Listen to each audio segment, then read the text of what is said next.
Allan Kardec, no Livro dos Médiuns, define a obsessão como o domínio que alguns espíritos conseguem exercer sobre certas pessoas. Explica que esse constrangimento é praticado tão somente por espíritos inferiores e que pode ter graus diferentes. Existe a obsessão simples, a fascinação, a subjugação. Todos nós podemos sofrer um processo obsessivo. Como ocorre a obsessão? Quais as suas causas? Como identificá-la?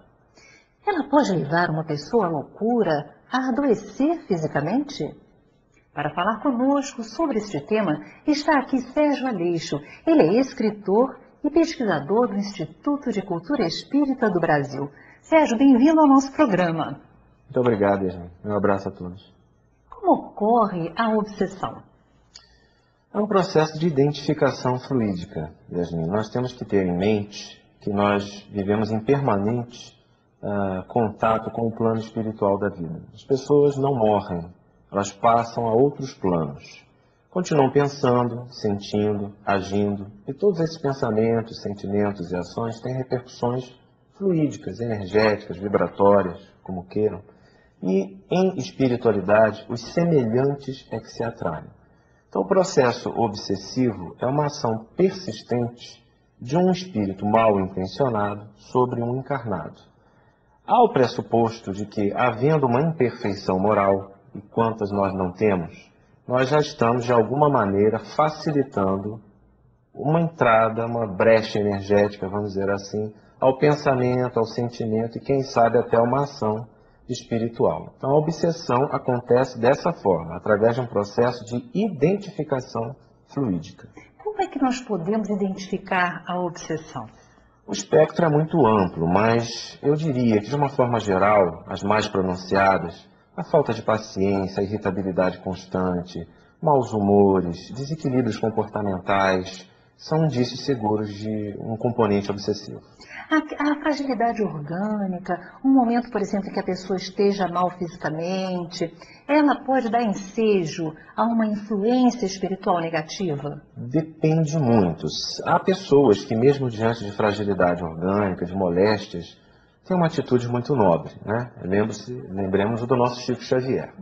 Quantas moléstias, quantas dificuldades orgânicas, e, no entanto, sempre um sorriso nos lábios, sempre aquela candura.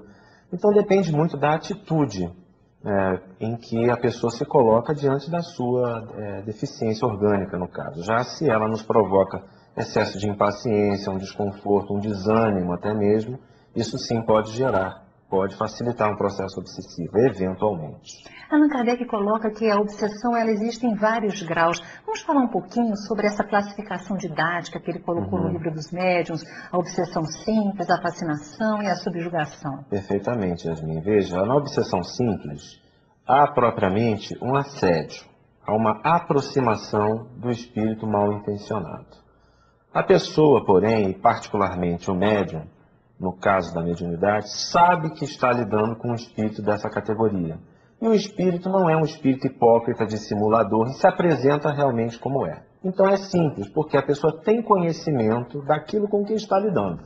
Então pode se precatar, trabalhar a sua melhora interior, orar, vigiar, processos de mentalização positiva, pensamento no bem, vigilância da conduta, facilmente a livra desse processo obsessivo simples. O problema é quando saltamos à subjugação. Seja ela moral, que é a fascinação, seja ela corporal, que é a possessão. Aí realmente o nível de identificação fluídica está estabelecido de uma forma tenaz e o espírito malfeitor logra realmente um domínio sobre a mente e muitas vezes sobre o corpo da pessoa. Necessária se faz a ajuda de terceiros, pela oração e muitas vezes pela evocação particular, visando dissuadir aquela entidade do mau intento em que ela se encontra. Quando você fala em vocação particular, para a gente não confundir com chamar o espírito dentro de casa, dentro do quarto para bater papo, né? Que não vai ser nada bom. O que seria essa evocação particular? São as reuniões dispostas dentro da técnica e da ética, da disciplina do Livro dos Médiuns, e que normalmente são feitas nas reuniões, nas casas espíritas. A obsessão, ela tem cura, Sérgio? Bem, não consideramos propriamente uma doença, mas tem livramento. Nós podemos nos desvencilhar dos maus fluidos perniciosos que eventualmente podem saturar nosso corpo espiritual, tendo origem nessa ação espiritual malfeitora. Podemos nos livrar disso pela melhora do comportamento. Isso, eu ia chegar a esse ponto com você. Como é que nós podemos viver nesse mundo com as tribulações do dia a dia, com os aborrecimentos naturais da existência? Muitas vezes a gente se irrita, muitas vezes a gente tem medos. Nós vemos numa cidade, por exemplo, no Rio de Janeiro, uma cidade violenta, mas a gente sabe que a violência graça no mundo inteiro. Como é que a gente pode evitar a obsessão diante dos desafios da vida? A fórmula, como todas, está no Evangelho de Jesus. Orai e vigiai. Temos maior atenção para aquilo que pensamos, sentimos, nossas atitudes, procurar antecipar consequências do que estamos fazendo, ver o que a nossa ação em todos os planos da vida está ocasionando aos nossos companheiros. É um processo de vigilância e a oração é fundamental, assim como o acerto da nossa conduta. Você falou da conduta, eu me recordei de um médium que dizia assim, olha, quando eu comecei a planejar melhor a minha semana, organizando melhor os momentos que eu vou fazer isso, aquilo, quando eu comecei a acordar mais cedo, 5 minutinhos para fazer uma oração antes de sair de casa, a minha vida mudou, porque eu consegui identificar quando essas entidades se aproximavam, aproveitando os meus momentos de maior preocupação, e conseguia me fazer refratar a presença delas. O que você sugeriria para o nosso dia a dia nós evitarmos essas influências? A palavra que sintetiza melhor essa sugestão seria disciplina, Yasmin. Justamente as disciplinas diárias, nós nos submetermos a leituras edificantes, ao processo da oração, que é uma sintonia, buscar pelo menos essa sintonia maior com os nossos benfeitores, aqueles espíritos amigos que têm a função de nos dirigir para o bem na vida. O problema é que o nosso livre-arbítrio, a nossa indisciplina, muitas vezes nos distancia dessa ação benfeitora. Ninguém está abandonado, todos estamos protegidos, amparados, mas a nossa indisciplina, a nossa pertinácia, a nossa invigilância no mal é que nos identifica mais com os maus fluidos dos espíritos eventualmente obsessores. Então, se nós ajustarmos essa conduta em disciplinas, de mente, de atitudes, nós estaremos realmente fazendo com que o nosso corpo espiritual seja um repulsor dos maus fluidos, ao invés de um atrativo. Olha só, quando a gente não quer que um malfeitor entre na casa da gente, a gente fecha as janelas, as portas, né? Põe cadeado, a gente tem todos os cuidados na vida do dia a dia hoje em dia, né? Para nós termos cuidados, assim, para evitarmos a entrada dessas pessoas mais na casa da gente. Mas, Sérgio, como é que a gente vai evitar que uma entidade negativa adentre no nosso lar?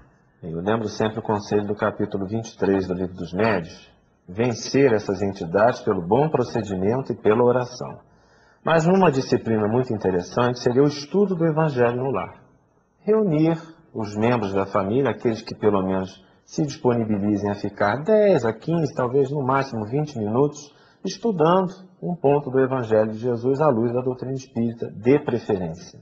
Não quer dizer que precise ser só a doutrina espírita. Pode pegar o Evangelho ou a Bíblia, enfim.